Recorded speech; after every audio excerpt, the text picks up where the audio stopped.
Masih di Lensa Brawijaya. Untuk Anda yang baru saja bergabung, sahabat UB TV, kami tengah hangat-hangatnya berbincang tentang salah satu penemuan dari ilmuwan milik Sivitas Akademika Universitas Brawijaya, yakni porang. Nah, porang itu apa dan bagaimana? Sebelumnya saya akan melanjutkan perbincangan saya dengan Prof. Simon, yang sebelumnya saya bertanya, sebetulnya bagaimana sih apabila Anda misalkan memiliki salah satu hasil penelitian dan ingin mendapatkan dukungan dari Universitas Brawijaya. Prof. Simon ini merupakan salah satu pakar atau ahlinya. Nah, silakan Prof. Bagaimana sebetulnya untuk ilmuwan muda yang sebetulnya ingin berkontribusi dan mendapatkan dukungan dari Brawijaya? Ya, pertama-tama tentu ilmuwan muda itu harus searching ya, browsing. Baik. Karena saya orang teknologi, orang industri, teknologi pangan, tentu saya harus browsing, kita itu impor apa sih? Gitu. Lalu patennya sudah ada atau belum? Harus cari, ilmuwan muda harus mencari terobosan. Oh, saya ingin menggantikan produk impor X gitu. Karena kita belum memproduksi, lalu patennya gimana? Harus mengubah itu. Menemukan paten untuk itu, riset yang mendalam. Karena itu Anda bekerja di tempat yang belum orang lain bekerja, seperti juga saya kerjakan ini, tentu akan dengan mudah mendapatkan support dari universitas. Karena di universitas ada dana, sifatnya kompetitif itu. Kalau riset yang kompetitif itu harus punya ide-ide yang bagus, yang lebih daripada yang teknologi yang sudah ada. Baik. Itu untuk anak muda seperti itu. Jadi sebetulnya itu merupakan salah satu tantangan juga ya Prof ya. Dan harapannya tidak justru melihat bahwa produk ini sudah ada kemudian tidak mencari inovasi begitu ya. Nah, kembali ke produk ke porang dan juga olahannya Prof. Kita belum membicarakan mengenai manfaatnya sebetulnya Prof. Apa sih manfaat dari porang dan juga olahannya ini? Ini porang ini atau yang disebut tepung atau serbuk bubuk glukomanan itu sudah ratusan tahun digunakan. Kalau di literatur itu bisa dipakai sebagai beberapa bahan anti diabetes, anti kolesterol, bahkan sampai ke anti tumor. Wow. Riset saya sudah membuktikan positif hasil riset saya ini sebagai bahan anti diabetes dan bahan anti anti kolesterol. Maksudnya apa? Kalau saya memakan makanan, di mana di dalam makanan itu ada bagian komposisinya tepung porang ini, maka kadar glukosa dan kolesterol dalam darah saya akan turun karena sudah terbukti. Cuma itu signifikan ya? Signifikan, cuma belum publish. Baik. Tapi masyarakat sudah dijual itu, tapi semua impor ya. Baik. Yang dijual kapsul-kapsul itu impor dari Cina. Nah, saya mau bikin sendiri di sini produk itu gitu. Baik. Salah satu manfaat. Dan sudah lama dikenal bahwa kalau di Jepang dibuat mie atau dibuat nasi tiruan dengan bahan dasar tepung ini, orang Jepang kurus-kurus karena nggak bisa gemuk. Padahal makanannya nasi dan mie juga. Iya, nggak bisa gemuk karena dia tidak mengandung glukosa. Mengandung glukomanan, di mana glukomanan itu tidak bisa dicerna, tidak bisa menghasilkan energi. Kita kenyang, tapi hanya sebatas kenyang saja. Kenyang aja, tapi tidak bisa gemuk, nggak bisa diubah jadi lemak, nggak bisa diubah dari glukosa, gitu. Baik. Jadi itu salah satu manfaatnya.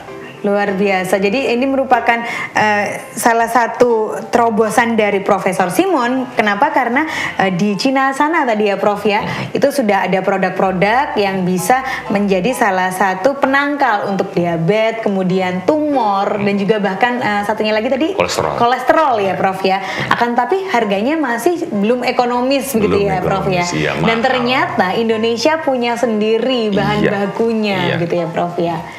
Mungkin perlu saya luruskan ya, karena nggak enak kalau diketahui oleh akademisi atau ilmuwan yang lain. Saya bukan terobosan saya sebetulnya. Itu sudah diketahui, cuman terobosan saya menghasilkan tepung di sini, ini terobosan saya. Itu ya, Prof, ya. Tapi sebetulnya khasiatnya itu sudah orang tahu. Cuma belum tersosialisasikan gitu.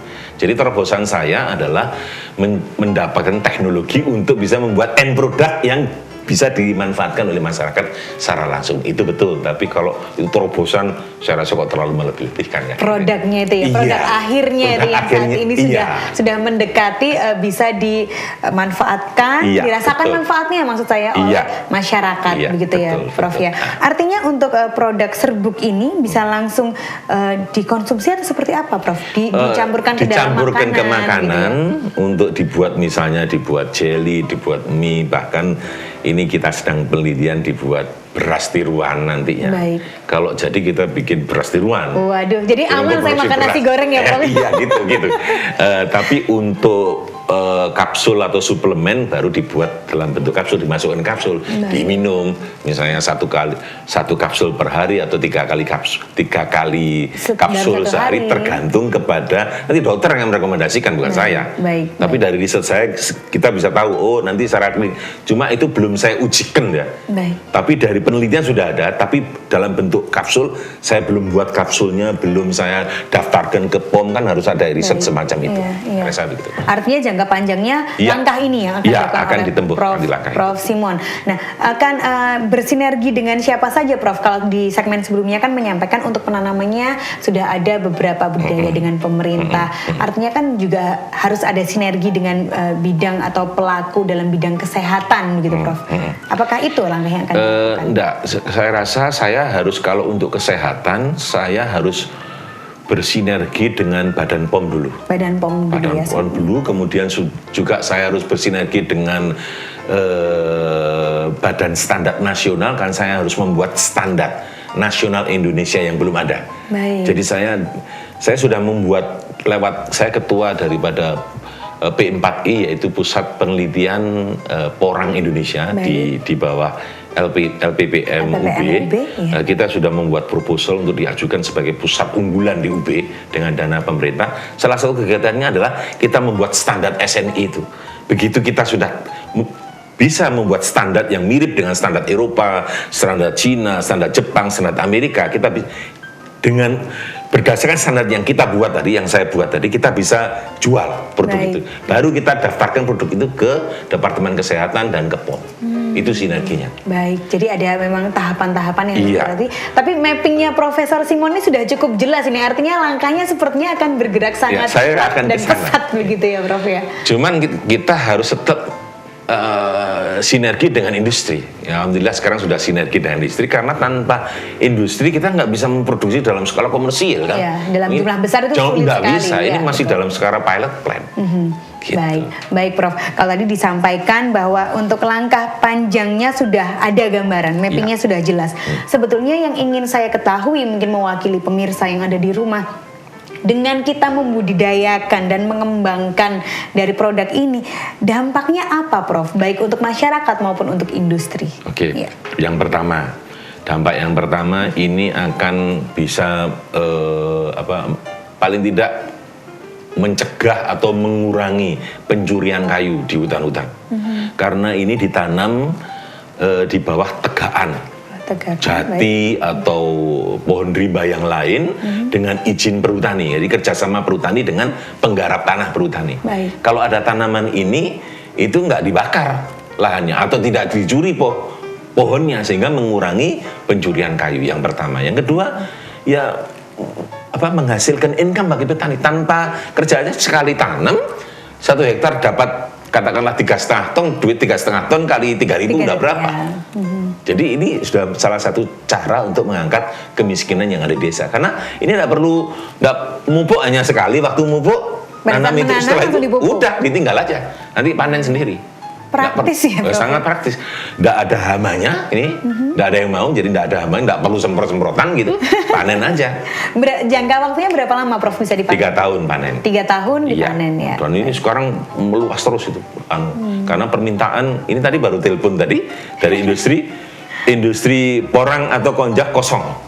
Baik. Jadi kosong berarti kan Cina, kosong, dia dapat kalau nanti dia akan harganya pasti naik karena kosong. Iya, betul. Lah industri perlu itu ditawar harga berapa aja dibeli, karena lagi nggak jalan ini. Iya, iya. Industri ice cream, industri sosis, industri bakso, nah itu akan berhenti kalau jadi harga mesti naik harganya karena kosong. Betul, iya. Kalau kita punya industri sendiri, Mau tidak mau kan stabil. stabil ya. harganya. Betul, ya. Masyarakat kaum industri jadi industriawan jadi apa? Jadi stabil lah Baik. anunya.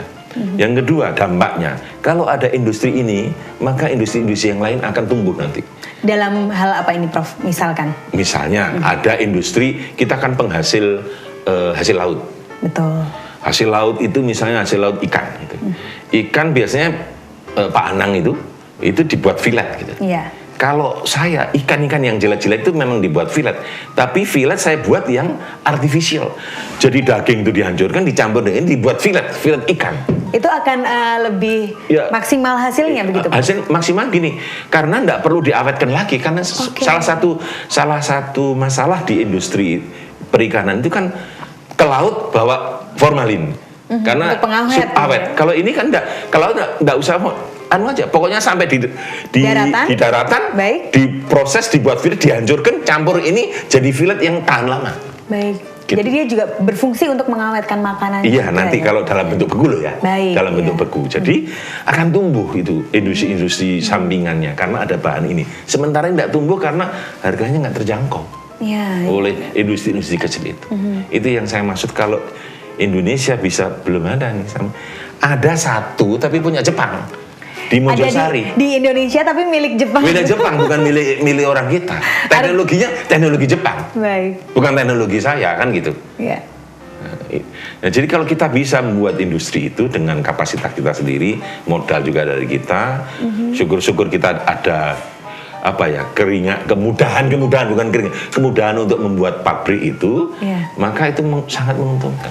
Tentunya diharapkan dengan informasi ini melalui talk show kita kali ini paling tidak stakeholders atau setidaknya pemerintah bisa jauh lebih mendukung ya, Prof ya, karena emasnya tuh ada di Indonesia sebetulnya Iya, begitu ya, Prof ya. Iya. Baik, Prof Simon, sebelum mengakhiri bincang-bincang kita pada hari ini, seandainya ada sahabat UBTV yang menyaksikan dan ingin entah berkontribusi atau ingin berkolaborasi dengan Prof Simon, kemanakah sebaiknya pemirsa ini menghubungi, Prof? Ya, pertama yang formal lihat di online, lihat di webnya P4I LPPM ada, Ya. atau yang hubungi saya langsung Simon Bambang Wijanarko, kok ketik di browsing Simon Bambang akan muncul dari saya, bisa kontak saya. Kontak person juga ada Kontak di situ ya? di situ di internet juga ada. Anytime bisa. Baik. Apa yang bisa saya bantu bisa. Ya, Prof Simon sekali lagi terima kasih atas berkenan hadirnya, luar biasa semangatnya, semoga menular kepada generasi muda, tetap sehat, sukses dan bersemangat ya, Prof ya. Sekali lagi terima kasih. Saya juga mengucapkan terima kasih atas kepercayaan yang diberikan kepada saya untuk tampil di talk show yang sangat mungkin bermanfaat bagi masyarakat Indonesia secara umum, masyarakat akademis di Universitas Brawijaya khususnya. Terima kasih. Terima kasih banyak Prof Simon. Ya, sahabat UBTV, itu tadi bincang-bincang akrab saya bersama para ilmuwan, tentunya aset berharga milik Sivitas Akademika Universitas Brawijaya. Pastikan Anda terus menyaksikan Lensa Brawijaya. Sebelum mengakhiri acara ini, saya ucapkan terima kasih kepada lembaga penelitian dan pengabdian kepada masyarakat milik Universitas Brawijaya. Akhirnya saya Amalia Rizky mewakili kru yang bertugas pamit undur diri. Wassalamualaikum warahmatullahi wabarakatuh. Bersama UBTV, aktif dan kreatif.